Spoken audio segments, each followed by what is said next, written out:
So please get involved in our social chatter. The hashtag is #Innovfest Unbound and #SNI Week. We're very active on Twitter in particular, so please get tweeting. Next up, we have our first panel of Innovfest Unbound 2019.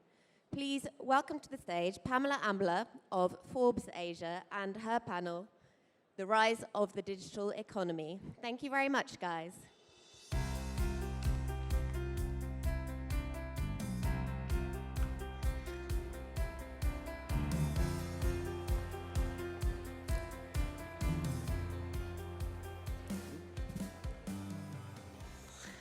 Hello, everyone. Good morning. We're going to kick our panel off with a very energetic discussion on the digital economy, which, of course, we all know we are in today.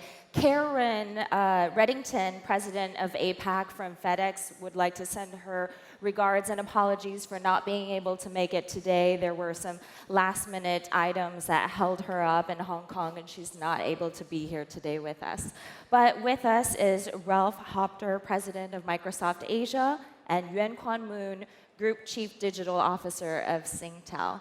So, I mean, these days, everyone's talking about digital transformation, and they're in this race for companies to really keep up with technology that's moving at a pace far beyond, I think, what a lot of us had expected. I wanted to start off with, in terms of businesses, when we talk about innovation these days, what are some of the key drivers of that? Ralph, if you want to start us off. Yes, thanks very much, and good morning and welcome, everybody. Maybe a couple of stats to start and get the context on what we really see in the market happening. We just recently went to Asia, 16 countries. We asked a couple of thousand decision makers on how they look at the digital impact and the digital footprint they have. And the data would tell us that in 2018, 6% of all GDP done in Asia had a digital footprint.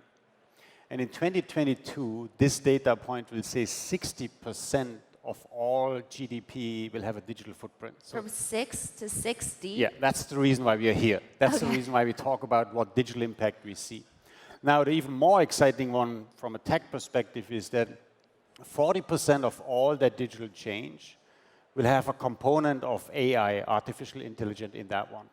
And so then you think through what are the drivers of innovation today. You have IoT, 5G, you have blockchain, AI, and cloud as a back-end infrastructure. And that's the setup on where we are, and that's the kind of constructive, nice, great tech tsunami which we have in our hands. Moon? Well, and Ralph said it very well, it's a tech tsunami. I think as an industry, or in fact, as a consumer or enterprises, there's no running away. The technology tsunami is coming. It's either you're in it, and how you deal with it, and respond to it, or you're going to be drowned by it. So I guess as a telecoms company, pushing the envelope on innovation, we are very focused on investing in new technology to really reduce the friction of our customers, both in the consumer space and the enterprise space. I believe if you are not adopting and embracing this technology, especially traditional technologies, traditional industries, we will be disrupted. And we can see across the world, every traditional industry is being disrupted, whether it is from a retail perspective or even from the transport industry. And telecoms, for sure, we are being disrupted in the last 10 years. And in order to survive and to not just survive, but to grow in this industry, you have to embrace all the technologies that's available, including AI, including machine learning and digitalization. And that's where we are focusing on. And for Singtel, you have adopted artificial intelligence, machine learning, a lot of things that actually have already benefited your business and reflected on the bottom line. Can you share some of those technologies? I think we look at embracing the technology in two manners. Firstly, externally, when it's customer-facing, and many a times, many companies will always, the first investment is how do you invest in making the lives of your customers better with technology. But at the same time, I think we should not forget that we need to invest internally at our employees to look at how we digitalize our process and how, again, to use some of this new technology to help our employees to open up their mind and to embrace technology, embrace the change, so that they can work better to serve the customers. I'll give you a few examples of this. On the external front, on customer, of course, everyone is talking about chatbots. In fact, we have a journey started with Microsoft to start to build it many years ago. How do we use it? And we start to learn and understand that, hey, the brain of the chatbot is actually machine learning. And we initially thought there was one brain. But at the end, once we start to use it and train it, we ended up having multiple brains with a single board. You can say it's a bit of schizophrenic, but you probably have to do that in order to get more accurate answers and more precise answers. But with that, we are not just looking at customers. So now we are using the same board for our own employees to solve problems. So you could call a help desk, the board will help you internally what you need to do. If you call the board on HR, they'll give you information of our HR policies. So it's actually both digitalizing externally as well as internally. I think the balance of the two is extremely important because you're changing the mindset of your people to start to embrace technology. I'm curious, from the customer experience, how is people responding to the fact that their first interaction with a company is with a machine and not a human being before they get redirected eventually to speak to someone? Just like any technology, there's always the initial fear of adopting it, and there will always be resistance. The way we approach it is really to take away that tag. That means when you're fronting the customer, make it as easy as possible, as welcoming as possible. In this front, I'll give another example. We have transformed our retail shop to be one of the most intelligent online, offline integrated retail shop. The moment you step into our shop, we will know your shopping behavior on our online shop, any unfulfilled shopping cart. And the sales agent, when they serve you, they will already know your preferences and what you have done online, and thereby having a very informed engagement with the customer. But the customer doesn't feel it or feels it because it's still a human serving you, right? I think by using technology behind the scene, reducing the friction for the customer will always be a pleasant surprise. Another thing we discover is when our customers come to our shop, we could actually know he or she who comes to the shop. And we try greeting them by name. But in Asia context, in Singapore, actually they don't like it. They don't like their name to be plastered everywhere. So we ended up going back to numbers. So some of this are actually through trial and errors and through learning and to actually co-creating with our employees. So our sales agents are telling us, don't put a name. They'll be very upset with you. So we go back to numbers. So some of this really needs the continuous feedback loop from the customers to help us really put forward a solution that is useful and meaningful for our customers. Now, for Microsoft, you're not necessarily dealing directly with consumers, and globally, you have a lot of initiatives in the AI or blockchain field. What are some of the examples that you can give us here in Asia where your utilization of digital technologies have helped with the customer experience? No, Pamela, I'm actually very happy to report back that we do a lot for consumers. So just to get the Microsoft context right. In technologies which I feel personally excited right now and where I see great examples in Asia are a lot on the AI side when you combine cognitive services, so all about speech, voice, visual recognition, and then you combine it with data. So this is an area where I think Asia is drumming the beat quite a bit in a fantastic way. I would build on Moen's experience, and you see cases more and more where people in the first attempt actually don't know anymore, is it technology or is it a person? So think about in our system as a company, as example, our first attempt when you get consulting to a legal contract is going through a chatbot. So when you today design and have a legal question, you go through a ask tool, and this ask tool is a chatbot who guides you through that one. So I'm not concerned that society is stressed on making a decision, do I engage with a person or do I engage with a technology? They are all focusing on outcome.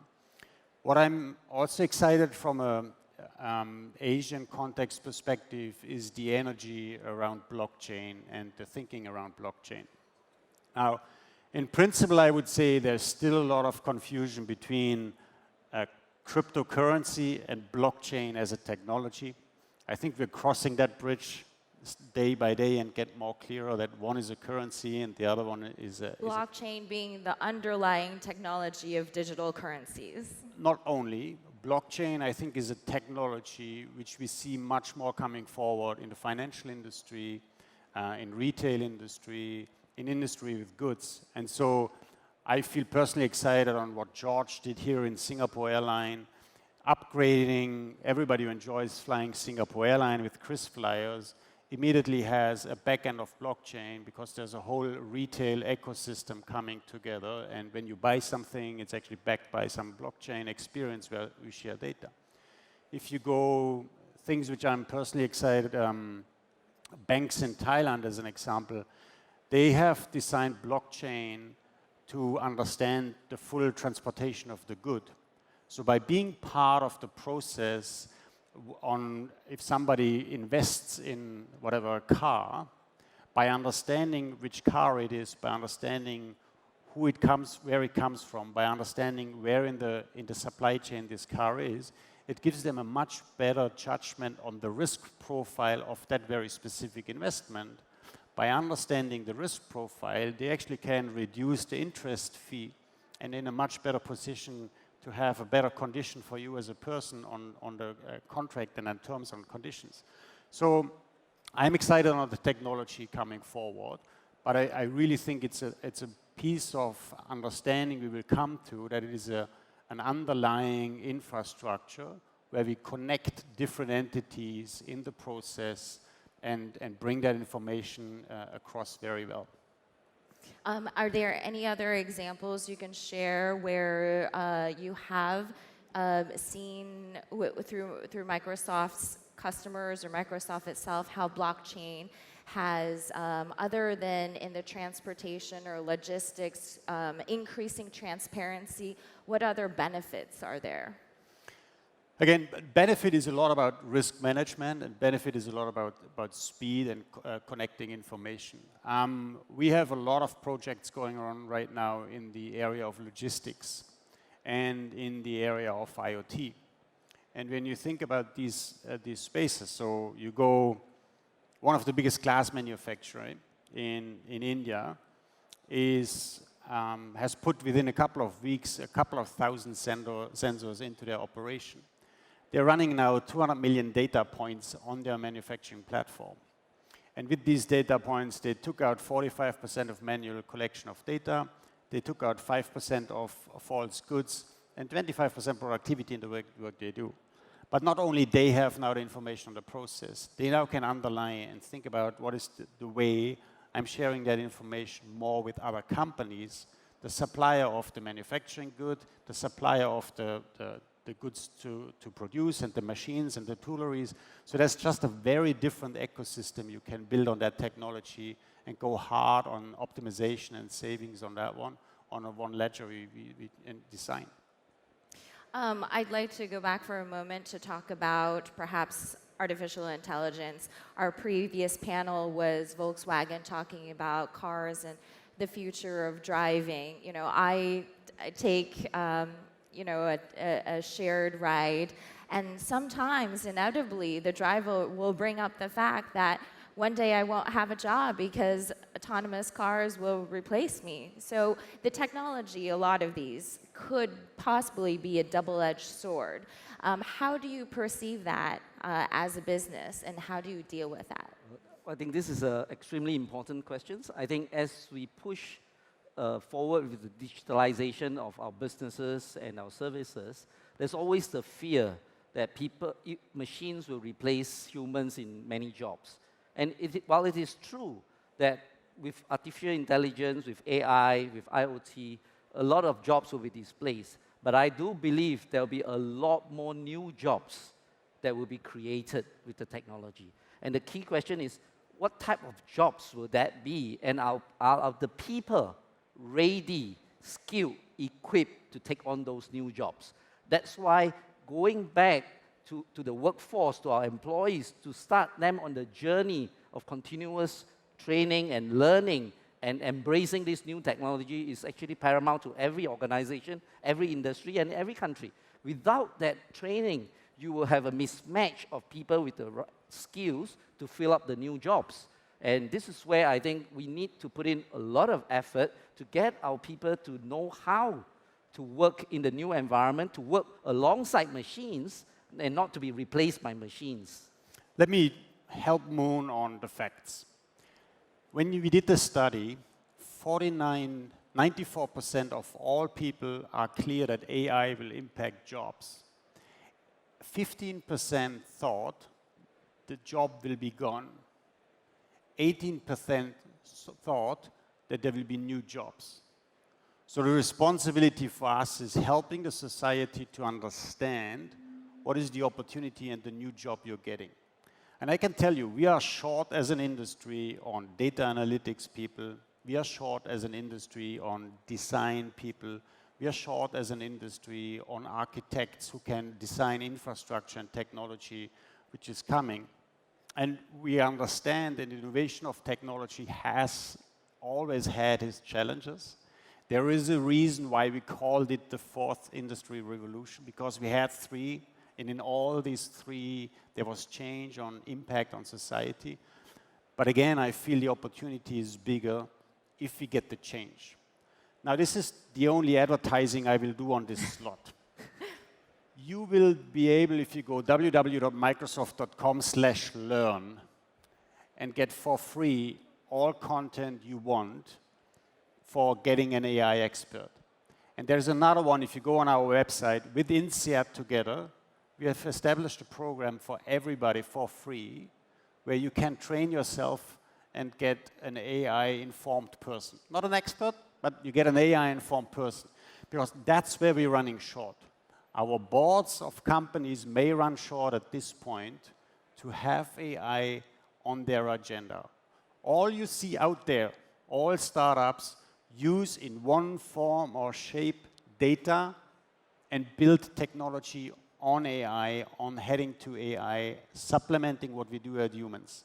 And so getting us as leaders in a position to embrace that discussion in the boardroom on how AI is done.